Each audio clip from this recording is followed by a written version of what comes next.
So, everyone who's been to these before or been to my stream, I've kind of combined my layout. I am using my gaming layout, so all the gaming stuff can still be done during this stream.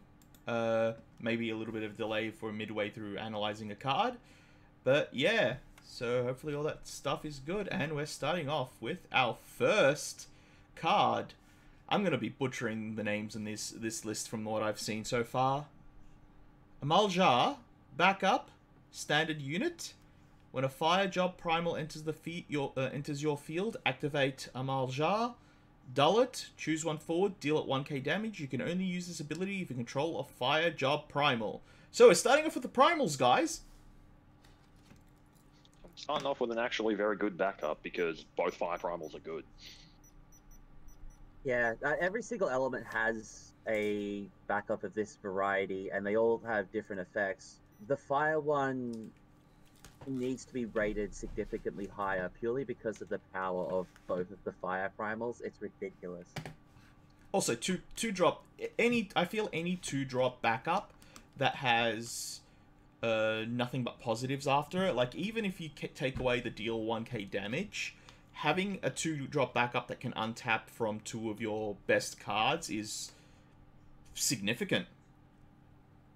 Yeah, definitely. And also, considering that those 2 cards may sometimes struggle to kill things, this being able to increase their damage thresholds is nutty.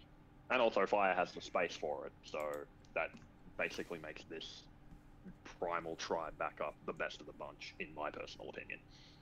Yeah. It's just that little bit of extra damage to get the big ones over the line. Yeah. Plus, if you've already got the primal out, you can also use these to add that little bit of extra damage to some of the summons that you might play. For example, with Ifrit, you might only do the 8k or 10k if you've got the Terror out, and something's 11k. This just gets that little bit over the line. Yeah, and again, if you're able to just untap it repeatedly, because you could just use its ability, play another primal, untap it, do it again. My only gripe with all of these particular backups, and it's probably going to be a regular occurrence with every single one of them, is they're all evokers until you get the primal. Yeah. They're just expensive evokers until that point. That once you get the primal online, these things are phenomenal. But until that point, they're just really expensive evokers. Yeah, so it goes back to what SquashedPeas was saying. We rate this one because the fire primals seem to be the better ones. Whereas if the primals aren't doing very much, then these won't do very much either. Like I was running them in, I was literally running them in limited as backups, as evokers, as you said. Yeah, there's space for those parts, and like some are clearly worse than others for various reasons, but the fire one, not that bad. Yeah. Agreed. The fire one's quite powerful. Press the wrong button. Okay. Oh, I love this card. Not because of the cleavage. 5 cost of free to EX summon. EX burst, choose one forward, deal it 7k damage, search for one card named Defrita and add it to your hand. I just read this as a 3 cost 7k EX burst. See, on one hand, I initially thought of this as Brynhilda with extra steps, but considering the card name Ifrita and how good the Opus 9 Ifrita is when you actually get it online, this could see sizable play. Actually, I've already tested this. It's phenomenal, especially when you're sitting there going, which one do I need? Do I want to get another one of these, or do I need the other Ifrita right now? Like, I ran 3 of this, 1 of the other one, and I only got the other one when I needed it. But yeah. I love this card. Personally speaking, I am thankful that this card is costed as it is and does 7k damage. If it cost 1 less or did 1k more damage, it'd be overpowered. Yeah, I was making that comment that I wish it did that, but yeah, it would have been broken if that was the level. It needed some balance, but yeah, being able to replace itself, and with the fact that fire now has so much damage enhancement, or 7k is actually enough to finish off most 9 or 10ks if you need it, is really good. And then, it's not just that as well. It's also got EX burst, draw a card written on it. Yeah. Yeah. It's like Agrius if Agrius wasn't a forward. And we'll see this later on. I'm feeling Red has been given a few card draw this set, which is interesting. I So always had reasonable like card advantage cards. We'll look at Belias, Tenzin, and similar cards. For example, the Geomancer as well, the 3-drop Geomancer. It's always had cards like that. It's just now it's getting additional cards like that, which also happen to deal with some of your opponent's forwards. It's kind of nutty. also, I like the fact that I could do the Ifrita and go, how many Ifrits and Ifritas are in my bin, including the one I'm casting now? Oh, my other Ifrita is now online. You know what? I'll grab that anyway. I strongly predict a lot of summon packages for Fire going forwards being three of both of the Ifritas, and then 3 of both of the good Ifrits. So the 3 cost that deals 8k and the 1 cost that deals 5/8. Yeah. Yeah. Especially with the forward Bahamut. This thing just feeds that forward Bahamut because you're just cycling more summons to either discard or use to turn it into a 9k or the 5k damage as it attacks. Also really good with Axstar. Just a Yes! 8k that kills something. And lets you search for something. Yeah, exactly. Because as search for 2 things even. Yeah, if you're on the 3 damage with Axstar. If Axstar is live, yeah, you get to kill a thing, draw 2 cards. Yeah, kind of silly. I found myself when I was playing with this card. I need to go back and revise it. I've gotten some data from tests, but I nearly created Upsor summons with this because of this card. But yeah, I highly rate this. I think it's amazing. And Waff! Can't go wrong with Waff. Oh, the card that started as a huge thread for some of my groups. I was hearing... I love this card. I want to say this. I love this card. Allure. Forward 3k haste. When Allure attacks, you may dull any number of active fire backups you control. When you do so, choose one forward, deal it 3k damage for each backup you dull due to this ability, and Allure gets 3k for each backup you dull due to this ability. I want to make it clear, I said this on my kit opening, just because people are getting a little confused, especially in Fire. Effects like this, or the new monster in this set, they count as one lot of damage with the multiplier.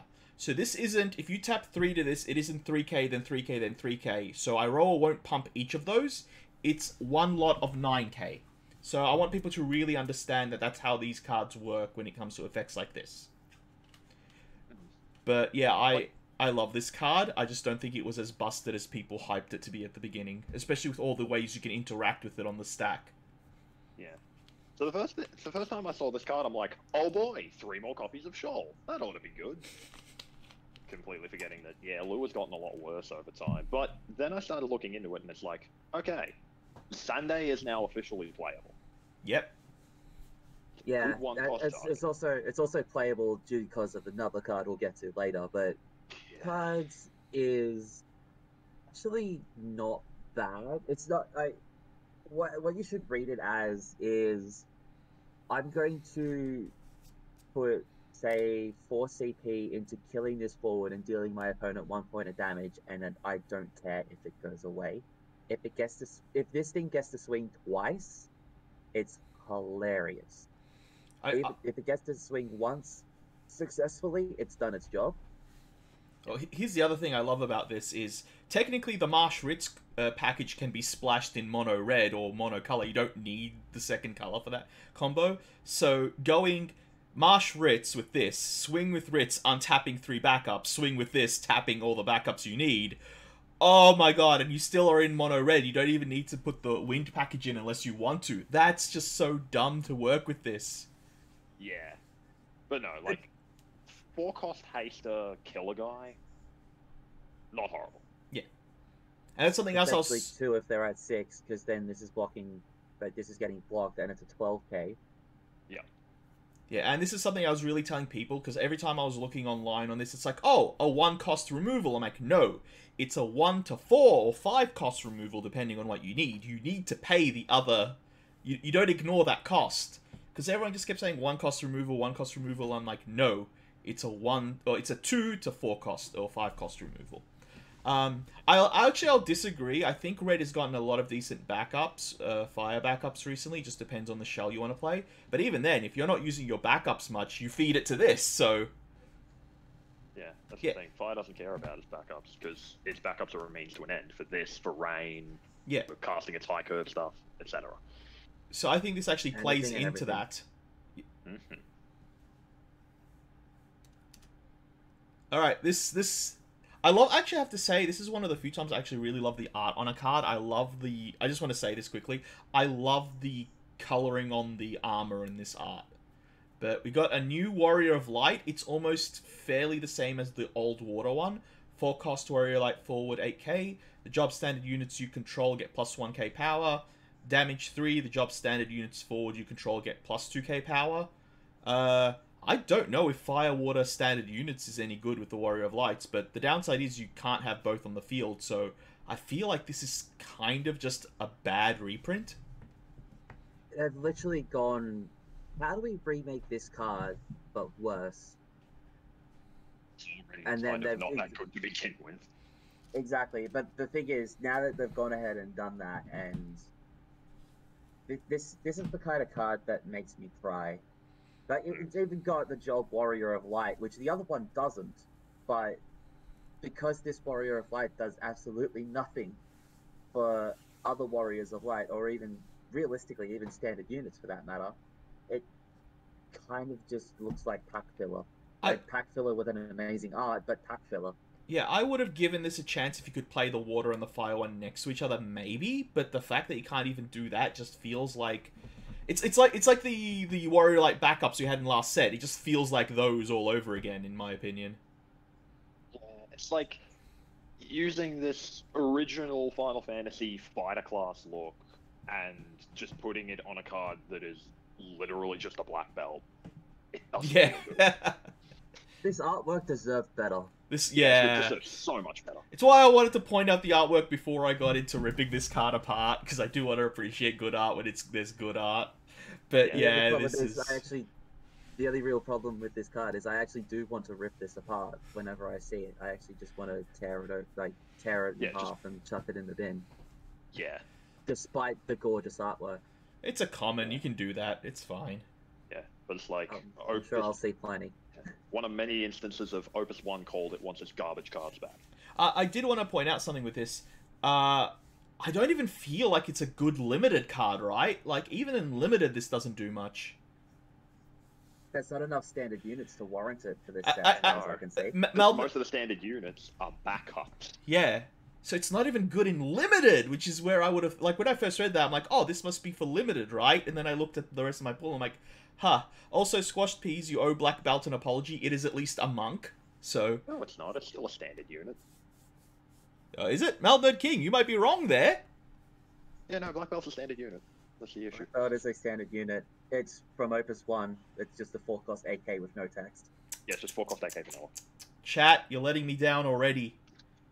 You plan on any Flesh and Blood down the line? I have been doing some Flesh and Blood box openings. They haven't been that popular. I want to do a Crucible when I have the money and when we're allowed to buy stuff. But, yeah, I might actually work on something like that if you guys are really interested in that.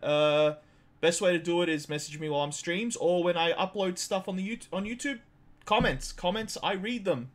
So, yeah, if I get a lot of people wanting that, I actually have some access to a couple of good players. Yeah, Mel, yeah, you better apologize. Yeah, don't make me think we have a good 4-cost AK monk. Anyway. That was 5 costs. It's actually 4 costs if you've got a monk in play already, but... Oh, no. So, I read this card wrong the first time. OLED Leonis, 9k forward 5 cost. When he enters the field, when he's put into the break zone, choose one standard unit in your break zone, add it to your hand. I thought this was when he enters. When I thought it was when he enters, I liked him a lot more. But it comes down to standard... Yeah, I feel like they're trying to feed standard units, but there's nothing to feed. Being fair to this card, it does get back backups. Being unfair to this card... 5 costs 9Ks in fire are just completely irrelevant, and why are we zooming so far forwards? Oh, because I was typing and... it's linked to that. It wants to get away from Elder Leonis as fast as possible. And I don't blame it. This card is just another case of pack filler. At least this card is playable in limited, but Yeah, and fuck off, okay, limited. if it's somewhat remotely relevant at all, it has the Job King. But if you're going to play Sarah, you're gonna get Rain because that's a far better Job King. Or the it's like And if you're going to play Claris, you're going to go get Kolka. Like, the last two cards tell me one of two things. Either these are just fillers, or maybe we're getting standard unit support in the future, but until then... Yeah. I can feel it. I can feel it. Opus 15. The biggest issue with standard unit support is that it's just way too old. Yeah. Well, I made... Like Sorry. Like, if you think about it, the best quote-unquote standard unit support that we've gotten in the longest time is Opus 10's Warrior of Light, where it's like the 7 cost that you flip a bunch of cards and you put a whole bunch of standard unit forwards into play. It's an instant field, and at the damage 5, that field is huge. That's the only realistic support that we've gotten for standard units in a long time, and even that's not good enough. Yeah, and even before that, the only time I've successfully done standard units is Golbez standard units, Water, Lightning, Earth. And even then, it was more of a joke deck that somehow got wins because no one was expecting me to search up 4 standard units with Golbez, including the Earth one that gets pumped, and then play a Water Warrior of Light and go come at me. And the instant field aspect. And the big joke about that deck was I was running Minwoo as a backup, so when everyone see me play Golbez, like, why? I'm like, I have an infinite blocker, or you give me all the standard units that never die. Yeah, pretty much. So that's I like... can feel it. Opus 15, standard unit legend. Yo, maybe. We can hope. Also, Carnegie, just to answer you, I was going to type it, but I'll just say it. I'm planning to do a Discord, depending on the results of the War of Light subathon event that I'm getting up to, that I'll get to when I get to 200 followers. And unfortunately, the stupid hacker bots that have been invading Twitch have made anyone doing a follower event really difficult. Okay, we're gone into the primals. Ifrit, Lord of the Inferno, 5 cost forward, 8k EX burst. When Ifrit, Lord of the Inferno, enters the field, choose up to 2 forwards opponent controls, deal them 4k damage. If your summons or abilities of a character you control deal damage to a forward, the damage is increased by 1k instead. Okay, so this card is quite powerful, especially with which we talked about earlier, the 5 primal backup, because now with this Ifrit in play, that backup deals 2k damage per, and untaps because you played this card. And this card deals 5k when it hits play instead of the 4k. Yep. Like, this is the perfect storm of pinging things to death. But at the same time, it's not stupid overcosted for its effect, but it's not undercosted either. It's something, it's sort of in the right price range for the effect. The only real downside is you can't ping your own forward, so you can't Magisa off of it. But you don't really, like, you've got enough to do that if you want a Magisa. Yeah. Also, I don't feel this deck and the Magisa deck are very synergistic. I don't think you would be running that. No, you wouldn't. You wouldn't run them side by side, but I would definitely run this card in a base mono fire list. Yes. Yeah. Also, just to note about. No, sorry. Oh, just a heads up for everyone rule-wise, if you get this on the EX burst, it only does the 4k damage unless you have another one on the field. Or something like Iroha. Yeah. Speaking of Iroha, Ifrit actually works with stuff like Blaze's active skill, because Ifrit says the ability of a character, whereas Iroha says a character. So... Yes, this gets around that rule, which is very good. It does. It does. Yes. I've actually had that come up in a competitive environment one time, so... Oh, yeah. It's a hard thing to have to tell someone. Then would it work? No, EX bursts ignore the source, don't they? EX burst is it's an EX burst effect. It's not a summon or an ability. Yes. Yeah, it's not a summon or ability. It still counts as its card type for the purposes of, like, targeting effects or anything like that. But it's once an it's on EX the... burst effect. Yeah. All right. Yeah. Once it's resolving, it's an EX burst. Yeah, it's pretty stupid wording, but hey, at least it's worded like that, so it works with stuff like Blaze. Yeah. I do like that gets around it. Oh, the boy. I am so happy we got a good Garland. I've been wanting a good Garland just since Opus 1. Though I don't know, I think it's a little too late, but I do like this. 4 cost Garland forward 8k. If Garland is dealt damage by a summon or an ability that deals damage, the ability, it becomes 0 instead. When a backup is put from the field into the break zone, draw a card. Then he has a special flare. Dull this, choose one forward, break it, then your opponent selects one backup they control, put it into the break zone. So, oh my god, I love this card. Okay, so this card is absolutely ridiculous. It's got inbuilt protection, which is a phenomenal source of inbuilt protection. We've already seen how powerful not taking damage from summons or abilities is on Ishtola from Opus 5. The backup sacrifice effect or field to break zone, drawing a card.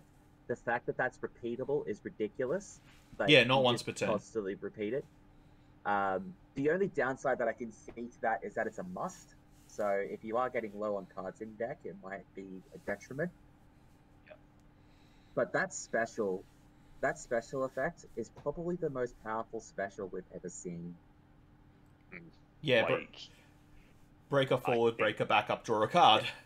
Yeah, break forward, they sack a backup, you draw a card. I think we've finally, I'm sorry, Shoal, but you've finally been replaced as the best S ability in the entire No, they don't select a backup. You select it. It's not like they get to your choose. opponent selects a backup. Is it? Your opponent selects the backup, you my select apologies, the forward. Yeah. That's still good. That's still good. The key is, you've just gotten rid of 2 things and drawn a card. Yeah. By discarding one card and tapping something. Yeah, it's basically for no cost. And the fact that it gets around stuff like Philia as well, it's just like, why? Yeah, why does this card exist? Also, it's a knight. So this was the missing piece that Gawain needed to be good. Yeah, exactly. Yeah, and it's another one. It's one of those pieces. It's just like, this is literally the most perfect thing on the planet. Why? Also, I do want to note. It deserves its rarity. Also, I do want to note something on the knight deck idea. It's a backup, not a fire backup, where we've seen a lot of these conditions recently be based on the color of the card and the fact that this one gets around that as well. Yep. So yeah, you could play this in a dual color deck, and if those backups pop, you still get the card draw effect. Is dumb. Yeah, the only question that I have for anyone is, which other Garlands do you run with this to continue using that special? Because you're going to want to run more than 3 copies of Garland. Yeah. I feel like the Opus 3 one is a good pick, and I'd argue the Opus 4 one, even if they just end up being S fodder, that's still fine, because they do something. I'll be honest, I'd probably go with the Opus 3 one, because that one also has a special. Yeah.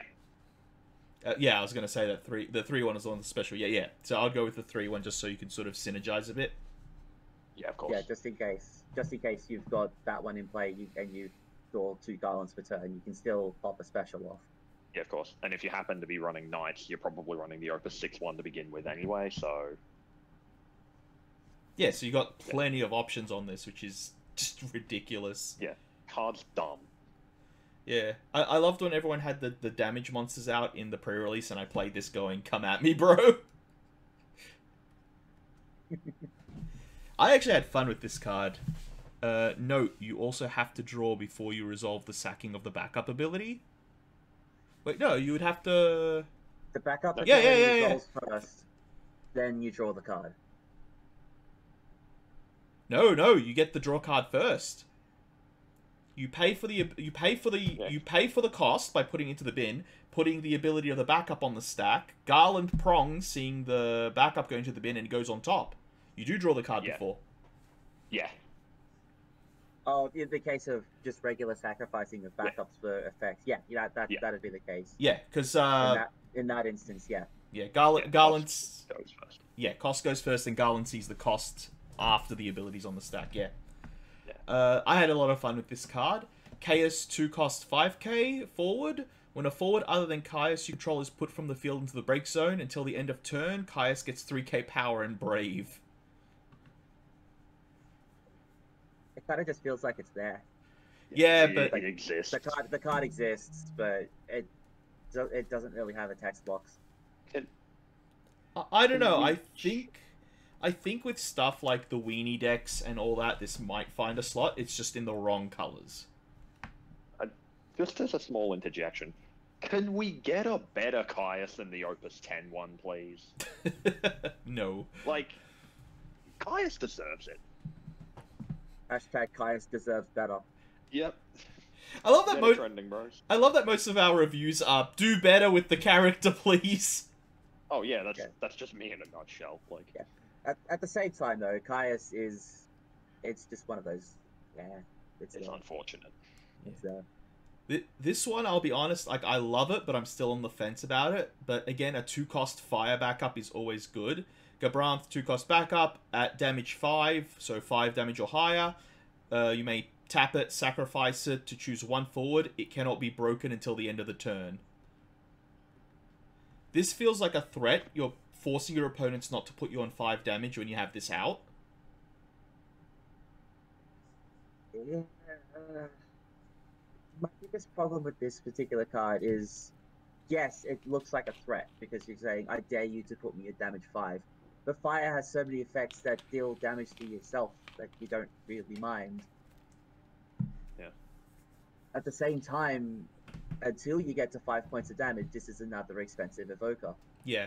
And it's not even a standard unit. Yeah. Like, it's going to have points where it just buys you a combat, like it buys you a turn. But then everyone just goes, because it's also sacrifice the Gabranth.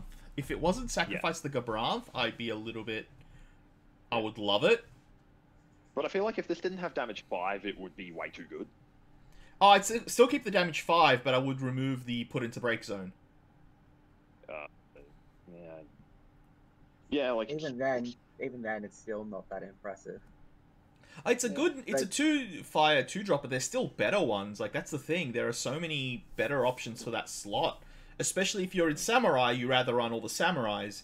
If you're in Summons, this doesn't really help that deck. I mean, it does help the self-damage deck, so the Fire Ice self-damage deck might actually be able to utilize this really well.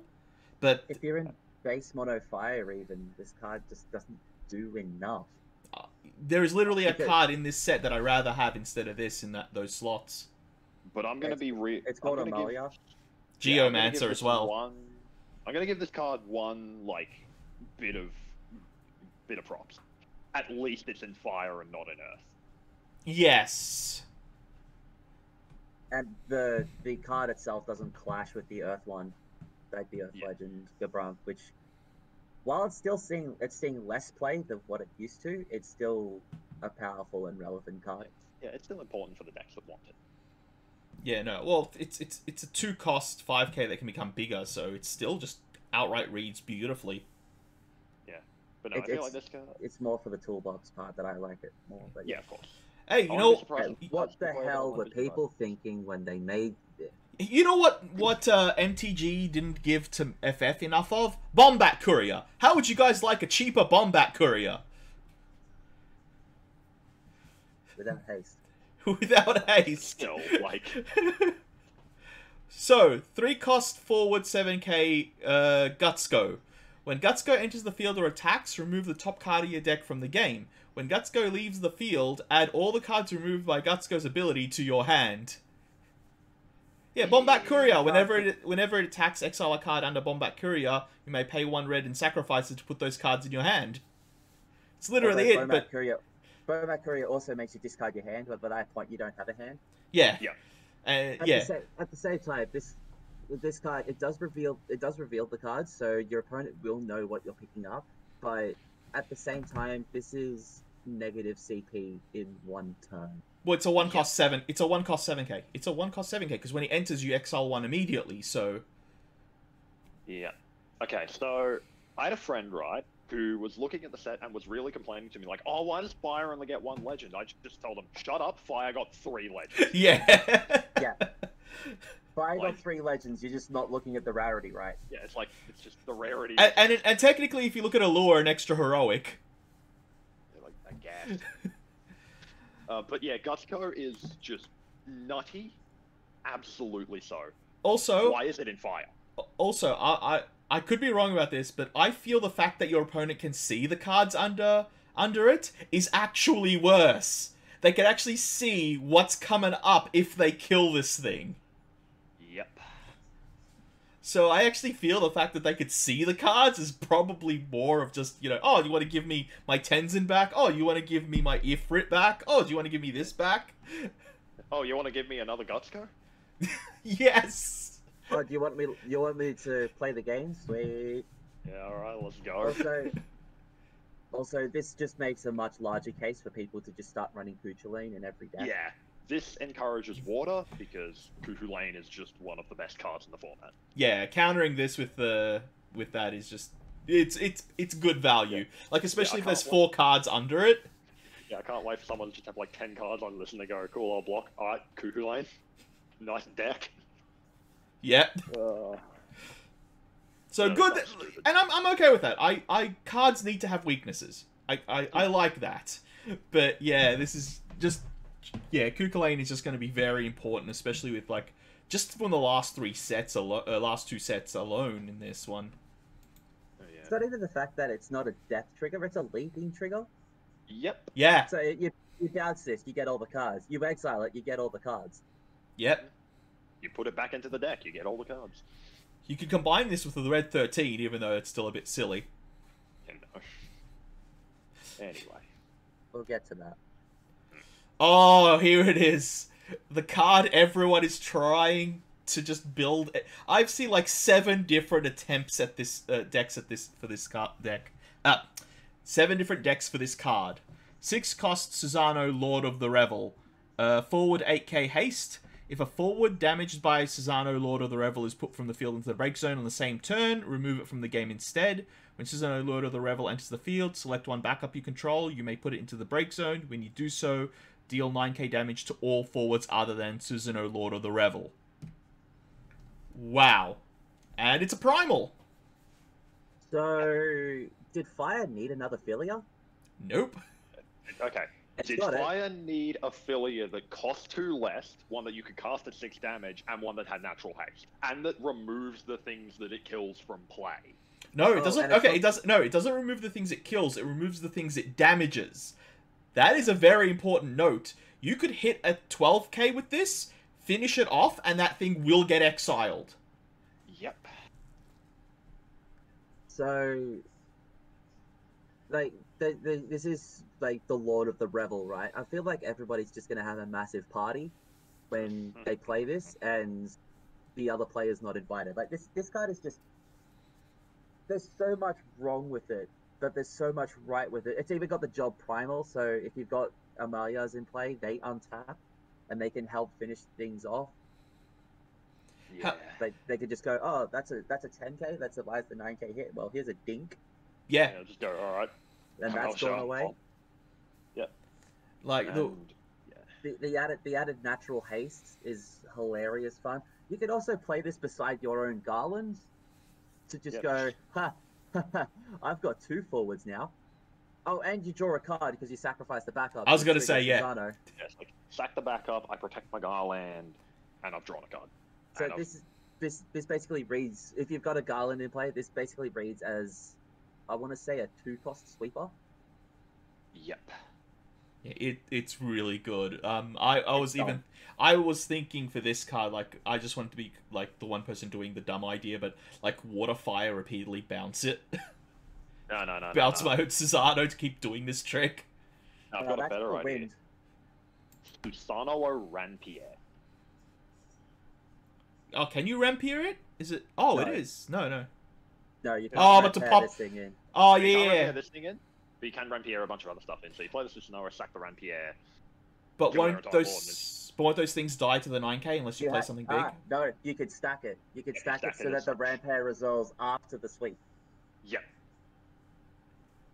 Because it's two separate triggers at that point. So they do enter. Yeah. So both those triggers happen at the same time, so you can order them. So the Rampy doesn't Yeah, have and to go stack on them, yeah. second. Okay, okay. In that case, yeah, I thought the Rampy would automatically go above the damage. No. But if you can order it, then yeah, definitely. Especially if you're dropping, especially if you drop like a Shantotto to get something back from bin that just died, a 3-cost character.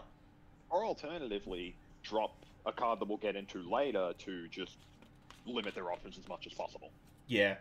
Like, yeah. Like that's Okay. really, really necessary. But at the same time, this card is hilariously dumb. Yeah. Dumb. The only thing that could be an inhibiting factor for the card, which I highly doubt it will be, is the fact that it's an 8k forward, so Amaterasu just eats it. The other Actually, thing, I think But But- they sack the backup and then Amaterasu it. but it gets around the what was it? No, it doesn't get around the other one. Sorry, I'm thinking of something else. But no, again, more legends for fire. yeah, I If they think needed the it. reason this is a hero is because it's an 8k. if it was 9k, it'd be a legend. Yeah, 100%. Alright, so this is another backup that has a full cycle through all the colors. I'm not been happy with these, but everyone's been trying to convince me otherwise. Full cost Kojin backup. When Kojin enters the field, reveal 2 cards from the top of your deck, add 1 fire among them to your hand, put the rest in your break zone. You may dull it and sacrifice it to do the same effect. Yeah. So Okay. this one, now hear me out with this one. This one is probably the strongest of them. Again, purely because you have Garland in this set. Yeah. And 'Cause- if you are running Marsh Ritz and you add the 1 fire card, yeah, you put the Ritz in the break zone where you want it to be anyway. Yep. And So it's toward not that end, yeah. With Garland out, you're converting 1 CP into 4. My problem is you're practically putting 2 cards into your bin. That's where I don't like this cycle of cards. But again, if you have something like Rampier and all that feeds off it, fair enough. Or Garland, but I don't know. I don't like the fact that you're putting them in bin. It's not actually that big of an issue, especially if you think about it from the perspective of you probably weren't going to see that card anyway, but you're still winning the game. Yeah. Then that's how I think you should see it, unless you're actually banking on having that card. Plus, pretty much every color now has some form of recursion. So if you look at the 2 cards and you can be like, oh, I can get this one back later.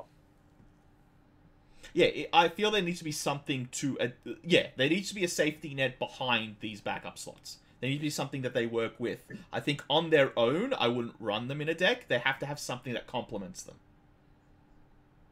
These Which feel one? like very much mono element backups, and with fire being the best mono element out there right now, this will probably see a significant amount of play, especially once again, it's a standard unit. You can run multiples of them in play. But And once you get the Garland down, you can sack them to free up backup space, draw a card. You're actually drawing 2 cards. Yeah. All of a sudden, you just got yourself, like, you've refilled your hand. Yeah, Ridiculous. So, yeah, but again, that just means it's being complemented by something else. I don't know. Because I was trying to force this into a mono red deck, and I'm like, I still rather have Blaze, or I rather have the 1k damage one that untaps when something opponent controls dies. I still felt like every time I wanted to do this, I found something else in that slot that I rather have more of. I'll be honest, this actually feels like a 0-cost backup. Yeah. Oh, it is. And Yeah, if you've and used it for... that's the reason why I would run it. And if you've used it for other stuff, it's just given you benefits. I do not doubt that. Yeah. Like this is probably one of those backups where you'd run 2 of them beside Blaze, and you'd be happy. And yeah, like, as is the case with most cycles in this set, some are clearly better than others. Yeah. No, I It will... all comes down to the cards complementing them, as you mentioned. Oh, okay, we're getting the monster cycle. I actually love these monster cycles, and I think there is a few decks that can sort of utilize these a lot. 2 Kobo Drawn Yang, 2-cost monster. At the end of each of your turns, place 1 monster counter on Kobo Draw Yang.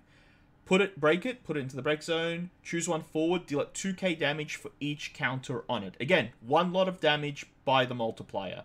So not multiple instances of 2. I've loved most of these monsters, to be honest. Okay, to me, this is Bomb with extra steps, and Bomb was already bad, unless you were running the Geezer. Yeah, too slow, but I'm thinking there's a lot of stuff that feeds off sacrificing stuff, like especially that lightning card that attacks 4 times. That would feed off these a lot, especially if you're getting a decent amount of removal from them. I like that they're slow. I think that fact that they're slow can be utilized. But at the same time, if you're doing stuff like that, I feel like you would prefer to run other monsters. Like, you'd run Unsaganashi so that your Ravana is immune to abilities. And, you know... And you'd run all sorts of other stuff, so... You know, even Goblin to give him haste, like... Yeah. If you're going to run monsters just for the sake of putting them into the break zone to trigger the multiple attacks of Ravana, which, by the way, we'll get to later, you're not running this one. Oh, I'm not running this one. I'm saying the cycle. I've liked the cycle as a whole for stuff like that. Yeah, it's a cool looking cycle. I just feel like Cabal Droid Yang here was a missed opportunity. Should have turned itself into a big forward that can't be blocked by forwards that cost 4 or more. Yeah. The exact opposite of the Doom Fridge. Yeah, I would have given that. Can't be blocked by small things. No, I would have forced that into Fire Wind, both of them. Yeah, just activate the one you care about. No, I will bro. pay that 100%. We'll pay that. Oh god, why? Why do you exist? We don't need you. I want you, but I don't need you. 3 cost Samurai forward, 7k, Brave. If you control 3 or more Job Samurai or card named Samurai, it gains +2 power, so it's probably always going to be a 9k for 3.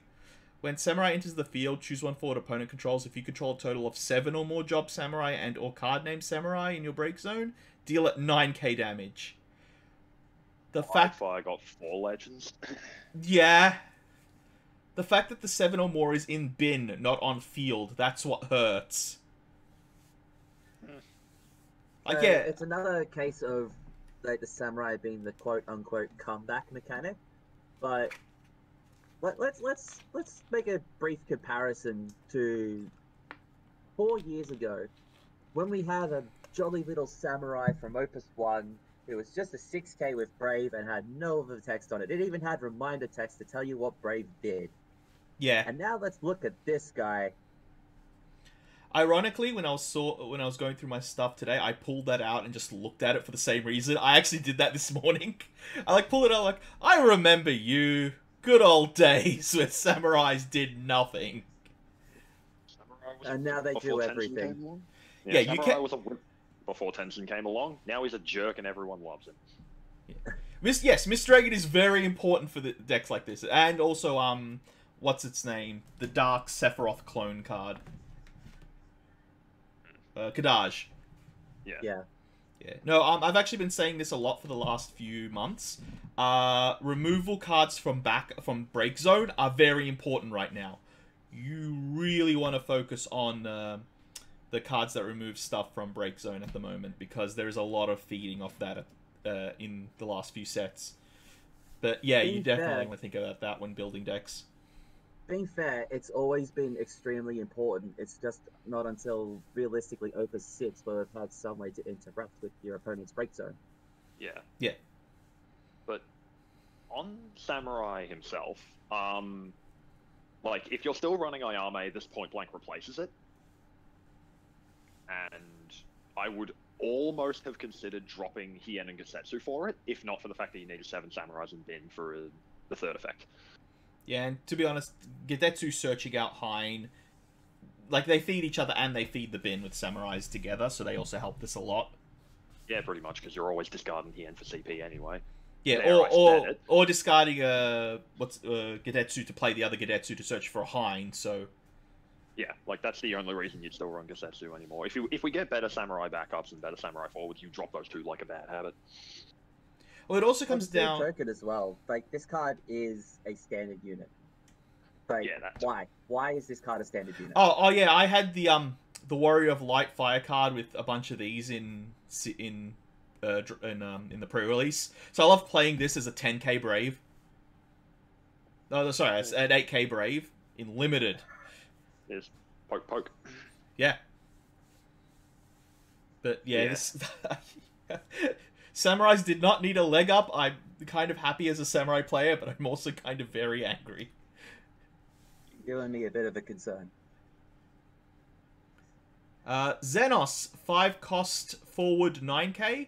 When Xenos enters the field, reveal the top 5 cards of your deck. Add up to 2 category 14 forwards among them to your hand. Put the rest of the cards in the break zone. Again, I don't like the break zone stuff, but this is still pretty good. When Xenos attacks, all category 15 forwards you control get haste until end of turn. I don't know how the category 14 shell looks like. That will be where this either succeeds or dies. Okay. Now, hear me out with this one. This card is I've got a few cards in this set that are actually sleepers. This is one of them. And again, hear me out on this one. The Primals are Cat 14. Nail is Cat 14. Xenos himself is Cat 14. So that's 12 cards there. If you want to run extras, you've got Gaius and Richarton as well. There's a couple of extra ones. There's actually a surprisingly high amount of category 14 forwards in fire alone. But, including Alpha Node and LSA. But exactly. But LSA and Alpha Node as well. But the question is, because we obviously have cards in all of them, but do you think they can make a feasible deck? That's potentially. Potentially. I mean, if you get a high enough ratio of cards, which again is not that difficult in mono fire, to have Xenos be a 1-cost 9k, I'd run it. Okay. So this is going to be another one. This is going to be one of the mad scientists do it type deals. Oh, again, yeah, this is probably a mad scientist fever dream, but at the same time, like being able to dig 5 deep for your Susano is hilarious. So, where Baron's got a bunch of cards that he considers sleepers, I've got a bunch of cards in this set that I consider cards that came about Steven Opus is too late. Yeah. And this is one of them. Like, if this came out Opus 8, Opus 9, I would have loved it to bits, and it probably would have been in every single one of my decks. Right now, I mean, I'm probably going to make some sort of Cat 14 Mono Fire shell with a bunch of good cards in it. But, yeah, I just feel like it. Yeah, and like, as you say, the Cat 14 forwards you have in Fire, really good. Oh, I also forgot to mention that Ranjit and Philia are Cat 14 as well. Yeah, Ranjit and Philia as well, yeah. Oh, wow. So there's another couple of very powerful fire forwards that you could hit off of Xenos. So it's actually quite feasible for this card to be a sleeper hit. I would not I would actually consider this card in your deck building. Yeah. Going forwards. Yeah, like don't discount it. It's just my view is, how good is it from? I'm talking from a competitive standpoint here. How good is it compared to just pure old mono fire? Only time will tell. At the same time, pure old mono fire has a lot of category 14 forwards, and it will have more going in forwards. So that's why I'm thinking you could potentially run this. Yeah. So we have enough support in the 14 because, like, a 1-cost 9k that can give other things haste when it attacks is strong. I just don't know if you'll be able to successfully get those 2 cards off the top. But it sounds like you can. Might be a stretch. It might be a stretch, but at the same time, there's so many powerful Cat 14 forwards. I think it's worth consideration. No, so yeah, just to be like, and this is something I really love about this game. Each color doesn't have just this one dominant theme. It's all about how you build the deck, what combinations, what mix. Like, you can have 7 different decks from the one color, and I love that about this game. Anyway. Very subtle there. Oh, my favorite. My favorite. Geomancer 2-cost backup. Pay a red and dull it. choose one forward, it cannot block until the end of the turn, or tap it without paying any other color, sacrifice it, choose one forward, it cannot block until the end of this turn. I am doing dumb shit with this card, and I know it's going to go nowhere. I just love having fun with this card. Power creep 2 cards at once, Hobby Japan. Yeah, absolutely. It's very important to note, though, that it says that the forward gains this forward cannot block. So you can crucial the non-blocking off of the forward. Yes. Which is a good thing. It's saying that this is basically 2 cards at once. Yep. And it's really funny. Well, again, you don't need to run Wind to splash Ritz. I actually did this successfully. I had 2 Geomancers out, tapped one fire, tapped 1 Geomancer to stop something from blocking. Then I swung with 1 creature to untap a fire, to tap the second one to stop another thing from blocking. Then I swung with Ritz, because I used No for the first one, to untap 4 backups to stop another 2 things from blocking. And I had lethal exactly. Hilarious when you can do stuff like that. Yeah, I really love this card. It's another powerful fire to drop backup in, and again, fire has got a lot of them. It's just now it can scrap 2 of them for this one. Yeah. Yeah, and now it has space for a Malja. Yeah. Hooray. So that's what we always wanted. Yeah, Geo's been like my MVP. Like, I know it's a common, but I also tend to favor the lower rarity good stuff, because obviously you don't expect it as much as you get for like Legend. You expect a Legend. Red Lantern is a champion of the common man. He is Mr. Pauper, after all. Mum Bomb. This is another cycle of monsters that turn into forwards based on backup cycles. Yeah, backup cycles. So 2-cost monster. If you control 3 or more fire backups, Mum Bomb also becomes a forward of 8k power. When Mum Bomb is put from the field into the break zone, deal 5k damage to all the forwards. I don't think this is the best one of the list. Is this fan made? No, this is official. This is an official card game. Yeah, this one is kind of like, when you come to all of these cycles that we've been talking about, this one is among the worst, probably the worst. Yeah. I would probably say, because why are you wasting deck slots on this when you've got so many other ways to deal like sweet damage? And it does it to your side as well as their side, which is really bad. Yeah. It's just a disaster. Yeah. Especially considering stuff like Fenrir and Locke are just running around that can go, oh cool, I'll blob that and just wipe your entire board. Yeah. Yeah, just pop. Yeah. And it's really unfortunate because some of the other ones in this cycle are really good as well. Yeah. Little if only use I can see for this is a Magissa enabler, but again, you have 8 billion ways to enable Magissa, so... That are better and probably cheaper. Yeah, they're better, more consistent, and don't require you to play a 2-cost monster. It also don't require you to be in mono fire. You can't even sacrifice yourself, by the way. You can't even sacrifice this yourself to trigger your own Magissa when you wanted to. Well, that's what I meant by cheaper. The other options are cheaper because you can control them, where this one you need someone else to interact with it to do it. So it's like you're begging your opponent, please kill my bomb so I can trigger my Magissa. Why? Please step on the... I can't kill your bomb. You only have 2 fire backups, so ha! Yeah. Okay, and that's another important thing to note about these particular cards. If you somehow drop below the number of backups that requires for them to be forwards, they turn back. Stop being forwards. So if you're mid-combat and you lose a fire backup, down to 2 fire backups, and this thing it's no longer attacking. Yeah. Baba, this is an official game. The art is actually... They use art from, like, the original Pixel game from the first one all the way up to current stuff. That being said, I really miss seeing the old polygon art from, like, FF 7 and 8 on cards. But we got another cycle. Actually, we've got a few cycles this one. This is a Chaos cycle. 4-cost Malaris IX.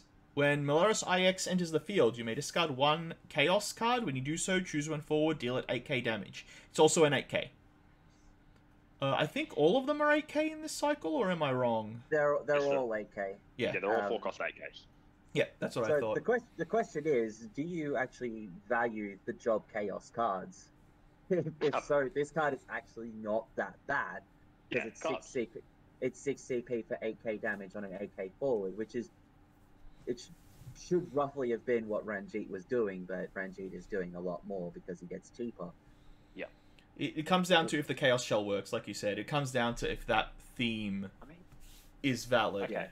And the fact that we've gotten one in each color in this set does help, but I don't think it fixes it. It's only across 4 elements. Yes, it's only across 4 colors. But I'll say this about Marilys and the other Chaoses, is that they are a damn sight better than the ones we had in Opus 11. But that's really not saying much. Yeah. Yeah, it's basically you take a pile of manure and you shine it up. So it's pretty manure, but it's still manure. This is a limited card. This is 100%, I feel, a limited card.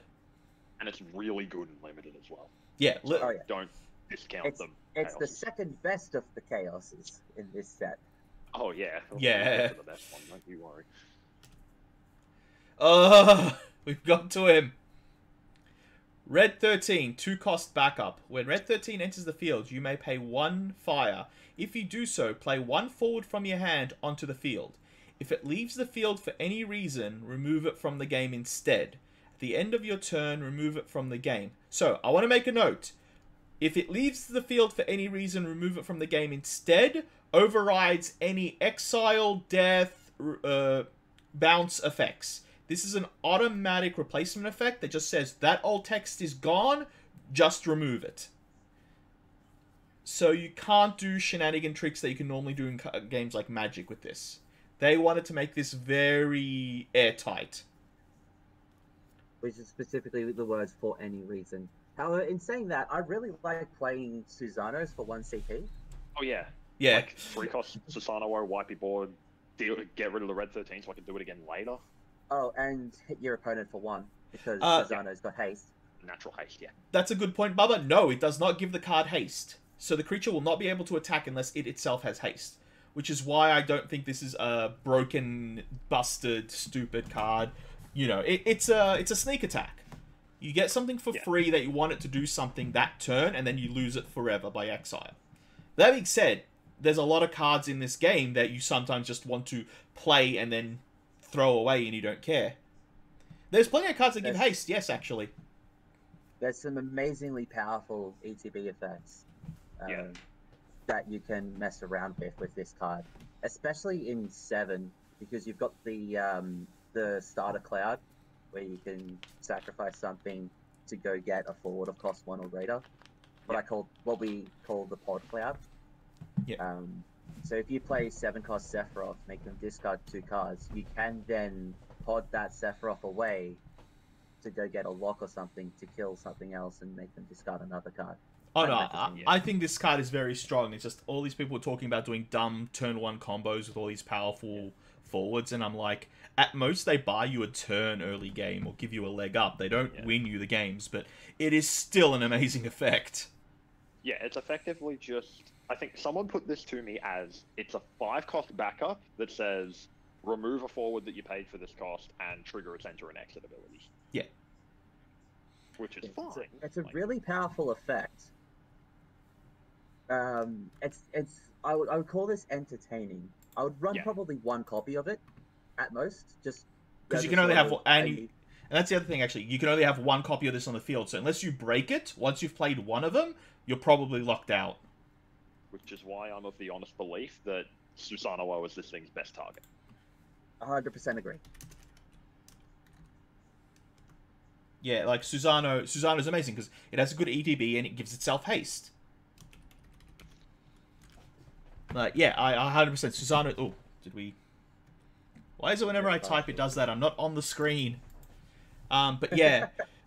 Yeah, I think this is... like I said, I think this is strong. I treat it the same as I treated Sneak Attack, which can combo really well with other stuff in Magic. But from the way I was seeing people post stuff you could do, like, someone was saying, oh, you Leviathan with this, and like, that just gives you a time walk. You basically take an extra turn, which is fun, but taking an extra turn on turn 2 doesn't really... can win you the game, but doesn't 100% it. And everyone's like, oh, you play this, attack with this. I'm like, no, it doesn't give haste. Everyone kept assuming it gives it haste. It does not. Thankfully. Oh, thankfully, yes, I will agree with that. That thankfully it doesn't give it haste. It doesn't need to give it haste. Yeah. It's already a really... It's another one of those cards in Fire where people will experiment with it. It may not go well, but they'll experiment. Yeah. Kanagawa, that is exactly how I would say it. I was just hearing too many people say it's broken, it should be banned, and all this, and I'm like, I don't think it should be banned. Like, until I see an interaction that's... Like, until someone breaks it with some interaction with another card, I don't see, really... Yeah, like... Yeah. All that good stuff. Yeah, and that is the last Fire card.